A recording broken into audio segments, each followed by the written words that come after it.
My wife cheated with younger colleague, but I left first and took everything with me quietly. Sometimes people don't change. They just stop pretending. My name is Michael. I'm 51 years old, and I'm the CEO of a tech company. For 32 years, I thought I knew my wife better than anyone else in the world. Rebecca and I got married when she was just 19, fresh out of high school, full of dreams about building a life together. I was 21, ambitious, and absolutely certain that we were going to conquer the world as a team. She gave up her college plans to support my career, moved wherever my job took us, raised our 2 children while I climbed the corporate ladder. I always told myself that her sacrifices were temporary, that once I reached a certain level of success, she could pursue her own dreams. But somewhere along the way, those promises became background noise, and her dreams became footnotes in the story of my ambition. Rebecca was the woman who turned our house into a warm, inviting haven, the kind of wife who made others look at me with a mix of awe and envy. She never forgot a birthday or anniversary, her thoughtfulness weaving our family's milestones into cherished memories. Her dinner parties were legendary, leaving my colleagues convinced I had life perfectly sorted. She was my rock, my refuge, the one who made every success possible. When we relocated to Atlanta 6 months ago for my new role as regional director, I saw it as a new chapter for us both. With our kids grown and carving their own paths, I imagined Rebecca finally having space to rediscover herself. I urged her to find a job, to forge new friendships, to explore who she could be beyond the roles of wife and mother. In my mind, I was offering her liberation, a chance to chase her own dreams after years of prioritizing ours. But I was blind to the consequences, unaware that in encouraging her independence, I was unwittingly giving her the means to unravel the life we'd so carefully built together. The move to Atlanta felt like a promise of renewal, a chance to leave behind old routines and embrace something fresh. I pictured us exploring the city together, her laughter filling our new home as we planned adventures. Rebecca's strength had always held us steady, and I believed this change would only deepen our bond. Yet, as I cheered her on to spread her wings, I didn't see the cracks forming. Her new job, her new connections, they were steps toward a life I hadn't anticipated. I thought I was setting her free to thrive, but instead, I handed her the tools to dismantle everything we'd created, leaving me to wonder how I'd missed the signs of our world coming apart. Atlanta was supposed to be our renaissance. Rebecca found a job at a marketing firm downtown, something she was genuinely excited about for the first time in years. She would come home talking about her projects, her coworkers, the energy of being back in a professional environment. I was proud of her, happy to see her engaged with something that was entirely her own.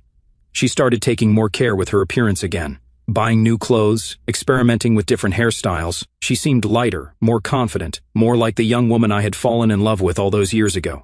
I thought we were finding our way back to each other. But then the complaints started, subtle at first, woven into casual conversation like seeds of discontent. She would mention how she felt like she had missed out on her 20s, how she wondered what her life would have been like if she had made different choices. She talked about feeling invisible, like she had spent so many years being defined by other people's needs that she had forgotten who she was underneath it all. I tried to be supportive, to listen, to reassure her that it wasn't too late to explore new parts of herself. I thought these were growing pains, the natural result of a major life transition. I didn't realize she was building a case against our marriage, collecting grievances like evidence in a trial I didn't know I was facing. As the weeks unfolded, the shifts in Rebecca's behavior grew impossible to ignore. She began staying late at the office more frequently, explaining that her projects demanded extra hours. When she returned home, there was a spark in her demeanor I hadn't seen in years, vibrant, almost electric. She'd talk animatedly about her work, her voice brimming with enthusiasm as she described how rewarding it felt, how her team valued her contributions. She started joining colleagues for after-work drinks and attending networking events, eagerly building what she described as her professional identity. I was genuinely thrilled for her, proud of the confidence she exuded, but a quiet unease settled in my chest. There was a new light in her eyes, a glow that seemed disconnected from me, and a subtle, private smile that flickered across her face whenever her phone buzzed with a notification. One name began to surface in her stories more than others: David, a 35-year-old project manager whose brilliance at work and profound insights on life she couldn't stop praising. The change in Rebecca felt like a tide pulling her further from our shared shore. I wanted to celebrate her rediscovery of purpose, but each mention of David, each late night, chipped away at my certainty. She'd laugh recounting his witty remarks, or rave about his innovative ideas, her admiration unguarded. I'd catch her glancing at her phone, her expression softening in a way that felt unfamiliar, as if she were guarding a secret I wasn't privy to. I told myself it was just her thriving in this new chapter, but the distance between us grew tangible.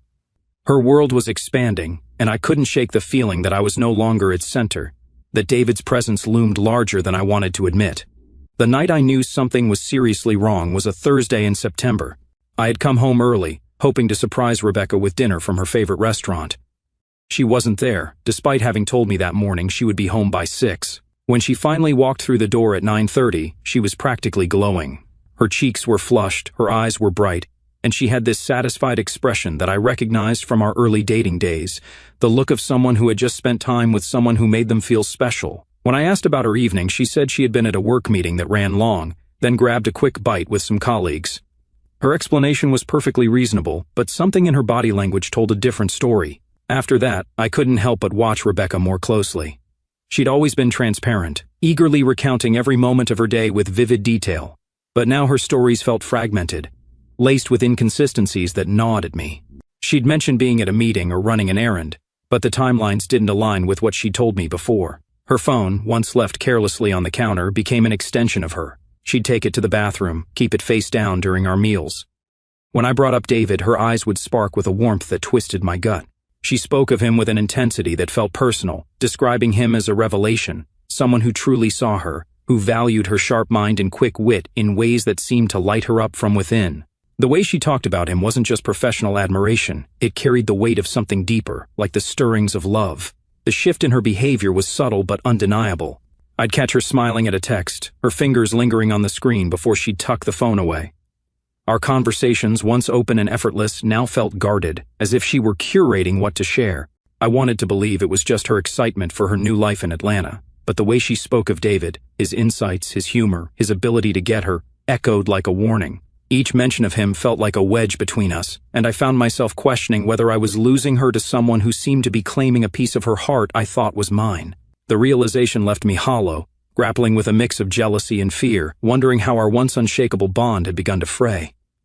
I hired a private investigator because I needed to know if I was losing my mind or losing my wife.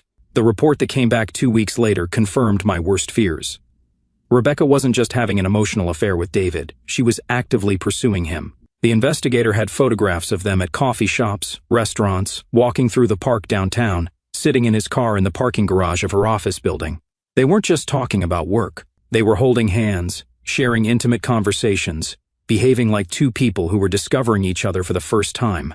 But what hurt more than the physical evidence was learning about the narrative Rebecca had created to justify her actions. The investigator had managed to record some of their conversations, and what I heard broke something fundamental inside me. Rebecca was telling David that she felt trapped in her marriage, that she had given up her entire identity to support a man who took her for granted. She said she felt like she had been sleepwalking through her life for decades, going through the motions of being a wife without ever feeling truly seen or appreciated. She described our marriage as comfortable but passionless, stable but suffocating. She told him that meeting him had awakened something in her that she thought was dead forever, the possibility of being desired for who she really was, not just for what she could provide. David, for his part, was more than willing to play the role of her salvation. He told her she was too vibrant and intelligent to settle for a marriage that didn't fulfill her. He encouraged her to think about what she really wanted from life, what would make her truly happy. He painted himself as someone who could offer her the appreciation and understanding that she had been missing. He made her feel like she deserved more than what she had, like she was entitled to pursue her own happiness regardless of the promises she had made or the life we had built together. What Rebecca didn't realize was that David had a pattern. This wasn't his first affair with a married woman, and it wouldn't be his last. He was 35, single, and apparently skilled at identifying women who were vulnerable to the fantasy of being rescued from their ordinary lives. The investigator discovered that David had been involved with at least 2 other married colleagues over the past few years, relationships that ended when the women either returned to their marriages or left their husbands only to discover that David wasn't actually interested in anything long-term. He was collecting experiences, not building a future. But Rebecca didn't know any of that. She was living in the intoxicating bubble of new love, convinced that she had found her soulmate, the person who would make all her sacrifices worthwhile. She was planning, in her own mind, a complete transformation of her life. She talked to David about maybe taking some time apart from me to figure out what she really wanted. She fantasized about what it would be like to be with someone who chose her every day, not someone who was with her out of habit and obligation. She was building a case for why she deserved to be happy, why she had earned the right to choose herself for once. The problem was that Rebecca's version of choosing herself meant destroying everything we had built together. She wasn't just considering leaving me, she was preparing to rewrite the entire story of our marriage, to cast me as the villain who had held her back from her true potential.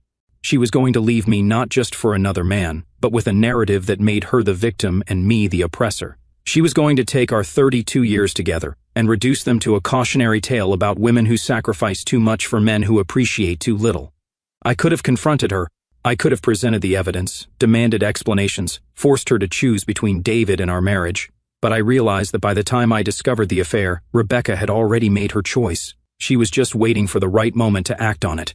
Confronting her would only accelerate the timeline and give her the opportunity to paint me as controlling and suspicious, the jealous husband who couldn't handle his wife's newfound independence. So instead, I made a different choice. I started making phone calls to former colleagues, reaching out to contacts in other cities, quietly exploring opportunities that would require us to leave Atlanta. When the CEO position opened up at our company's headquarters back in our hometown, I didn't hesitate. I submitted my application, went through the interview process, and accepted the offer without discussing it with Rebecca first. I told my current company that I needed to start immediately, that this was an opportunity I couldn't afford to wait for. Then I went home and presented it to Rebecca as a fait accompli. I told her that I had been offered my dream job, the position I had been working toward my entire career.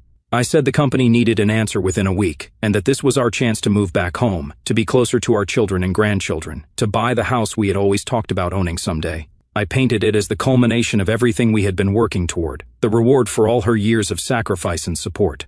Rebecca's reaction told me everything I needed to know. Instead of excitement or pride, her first response was panic. She asked about the timeline, whether there was any way to negotiate a later start date if I could commute for a while before we actually moved. She talked about how she was just getting established in her new job, how she didn't want to abandon her colleagues when they were depending on her. She mentioned David specifically, saying that she was in the middle of several important projects with him and didn't want to leave him in a difficult position. I listened to her concerns with the patience of a man who already knew the real reason she didn't want to leave Atlanta.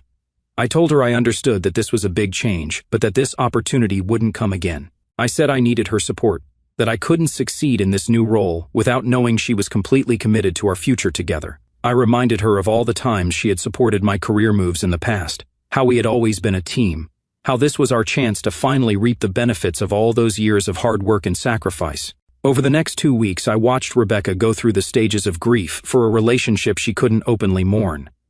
She tried to convince me to reconsider, to look for opportunities that would let us stay in Atlanta. She suggested that maybe I could take the new job and we could maintain 2 residences for a while, or that she could stay behind to finish up her projects and join me later. When those arguments failed, she became distant and resentful, mourning the loss of her new life before she had even left the old one behind. I used those 2 weeks to handle all the logistics of our move. I sold our house, arranged for movers, transferred utilities, and made sure that by the time we left Atlanta, there would be no practical reason to return. I also made sure that Rebecca's departure from her job was abrupt enough that she wouldn't have time for a proper goodbye with David. I scheduled our moving day for a Friday, giving her only a few days' notice to wrap up her work responsibilities. The night before we left Atlanta, Rebecca locked herself in the bathroom and cried for an hour. I could hear her on the phone, her voice muffled but clearly emotional. I assumed she was saying goodbye to David, probably telling him that she had no choice, that her husband was forcing her to choose between her marriage and her happiness. I imagined David comforting her, promising that this wasn't the end, that they would find a way to stay in touch. I wondered if he would actually miss her, or if he was already looking around the office for his next conquest. The move back to our hometown went smoothly, at least on the surface. I started my new job with enthusiasm, grateful to be working with people I had known for years, excited about the challenges and opportunities ahead of me. Rebecca found a new position relatively quickly, though she seemed to approach it with resignation rather than excitement. She went through the motions of settling in, decorating our new house, reconnecting with old friends. But there was a sadness in her that she couldn't quite hide. For months, Rebecca moved through her new life like someone who was recovering from a serious illness. She was functional but not fully present, going through all the right motions, but without any real energy or enthusiasm. She would get distant looks sometimes, staring out the window like she was remembering something precious that she had lost. She stopped talking about her work with any real interest, stopped mentioning her colleagues by name, stopped staying late for projects or networking events. I knew she was grieving for David, for the life she had imagined with him, for the version of herself that she had discovered in Atlanta. I also knew that she was beginning to realize that her romantic fantasy had been built on a foundation of dissatisfaction and self-deception rather than genuine love. Distance and time have a way of clarifying things that seem overwhelming when you're in the middle of them. About 6 months after our move, Rebecca came to me with something that resembled an apology. She said she realized she had been unfair to me during our last months in Atlanta, that she had been going through some kind of midlife crisis and had taken out her frustrations on our marriage. She said she was grateful that I had been patient with her, that I had given her space to work through her feelings without making her feel judged or attacked. She said she understood now that moving back home had been the right choice for both of us, that she needed to reconnect with who she really was, instead of chasing after some fantasy version of herself. What Rebecca didn't say, and what I never told her I knew, was that she had been on the verge of throwing away 32 years of marriage for a man who had forgotten her name within a month of her departure. Through mutual acquaintances, I learned that David had been promoted to a different department shortly after Rebecca left, and was already rumored to be involved with someone new, another married woman, another colleague who probably felt underappreciated in her own marriage. Rebecca never knew how close she had come to destroying everything we had built together. She never knew that I had seen the text messages, the photographs, the evidence of her emotional affair. She never knew that I had deliberately orchestrated our move not just for my career, but to save our marriage from a man who saw her as a temporary diversion rather than a life partner. She never knew that her midlife crisis had been manipulated by someone who specialized in making married women feel like victims of their own contentment. But I knew, and that knowledge changed something fundamental in how I saw our marriage and how I saw Rebecca. I realized that 32 years of shared history was not enough to guarantee loyalty, that comfort and stability were not enough to prevent someone from looking for excitement elsewhere. I learned that the woman I thought I knew completely was capable of constructing elaborate justifications for betraying everything we had promised each other. I also learned that love is not just about feeling, it's about choosing. Every day we choose whether to honor our commitments or to pursue our desires. Every day we choose whether to work on our existing relationships or to fantasize about imaginary ones. Every day we choose whether to be grateful for what we have or to focus on what we think we're missing. Rebecca had chosen fantasy over reality, excitement over stability, the unknown over the familiar. She had chosen to believe that her unhappiness was my fault, rather than examining her own expectations and assumptions. She had chosen to see our marriage as a prison rather than a partnership, our history as a burden rather than a foundation. I had chosen to fight for our marriage, but not in the way she expected. I hadn't argued or pleaded or tried to convince her to stay. Instead, I had removed the temptation, eliminated the alternative, and forced her to confront the reality of what she was considering leaving behind. I had saved our marriage by making it impossible for her to destroy it, at least not in the way she had been planning. The move back home gave Rebecca the distance she needed to see David clearly, to understand that her feelings for him had been based more on what he represented than who he actually was. It gave her time to remember why she had chosen to build a life with me in the first place, to reconnect with the values and priorities that had guided her decisions for 3 decades. It gave her the opportunity to choose our marriage again, this time with full knowledge of what the alternatives looked like. But it also gave me the clarity to see that the marriage I thought I had been living in for 32 years had been more fragile than I realized. Rebecca's capacity for self-deception, her willingness to rewrite our history to justify her desires, her ability to convince herself that she was entitled to pursue happiness regardless of the cost. These were not new developments. They were aspects of her character that had always been there, waiting for the right circumstances to emerge. I saved our marriage, but I also saved myself from the illusion that it was unbreakable. I rescued Rebecca from a decision that would have destroyed her life, but I also rescued myself from the naive belief that love alone was enough to prevent betrayal. I brought her home, but I also brought home a new understanding of who she really was and what our relationship actually meant. Today, Rebecca and I are still married. We live in a beautiful house in our hometown, surrounded by friends and family who admire our long relationship and see us as an example of lasting love. Rebecca has found her footing in her new job and seems genuinely content with our life together. She talks sometimes about how glad she is that we moved back home, how much happier she is being close to our children and grandchildren, how much more peaceful her life feels now. She doesn't know that I check her phone sometimes, or that I pay attention to her schedule in ways I never did before. She doesn't know that I monitor her email and social media accounts, not because I don't trust her, but because I now understand that trust must be verified rather than assumed. She doesn't know that I have contingency plans in place, that I know exactly how I would protect myself if she ever decided to pursue another fantasy relationship. Rebecca thinks we survived her midlife crisis because of my patience and understanding. She thinks our marriage is stronger now because we weathered a difficult period together. She thinks she chose to stay with me because she realized how much I meant to her. She's not entirely wrong, but she's not entirely right either. I didn't just wait patiently for Rebecca to come to her senses. I didn't just support her through a difficult time and hope for the best. I identified a threat to our marriage, and I eliminated it, quietly and decisively, without giving her the opportunity to make a choice that would have destroyed both of our lives. I learned that sometimes saving a marriage means saving your spouse from themselves. Sometimes love means making decisions that your partner can't or won't make. Sometimes protecting your family means protecting them from their own worst impulses. I also learned that the marriage you think you have and the marriage you actually have are sometimes two very different things. I learned that the person you've lived with for decades can still surprise you, and not always in good ways. I learned that vigilance is not the opposite of trust. It's the foundation that makes trust possible. Rebecca and I will probably be married for the rest of our lives. We'll grow old together, celebrate anniversaries, spoil grandchildren, and maintain the image of a couple who figured out how to make love last. Most of the time, that image will be accurate. Most of the time, we genuinely enjoy each other's company and feel grateful for the life we've built together. But underneath that contentment is the knowledge that our marriage survived not because it was unbreakable, but because I broke Rebecca's fantasy before she could break our reality. We're together not just because we love each other, but because I loved her enough to save her from a mistake that would have destroyed everything she actually valued. The woman I married at 21 is not the same woman I married to at 51. The man who thought love was enough to guarantee loyalty is not the same man who now understands that love must be actively protected and carefully maintained. The marriage that I thought was built on mutual devotion is now a marriage built on mutual choice, renewed daily, monitored constantly, and defended when necessary. I saved my marriage by refusing to let my wife destroy it. I saved my wife by refusing to let her destroy herself. I saved myself by refusing to be the victim of someone else's midlife crisis. And in the end, that was the most loving thing I could have done for all of us. I used to believe that 32 years of marriage was enough to keep someone faithful. Now I know that love is not a guarantee. It's a choice we make every single day. And I chose to save our marriage in a way she'll never know she almost lost it all.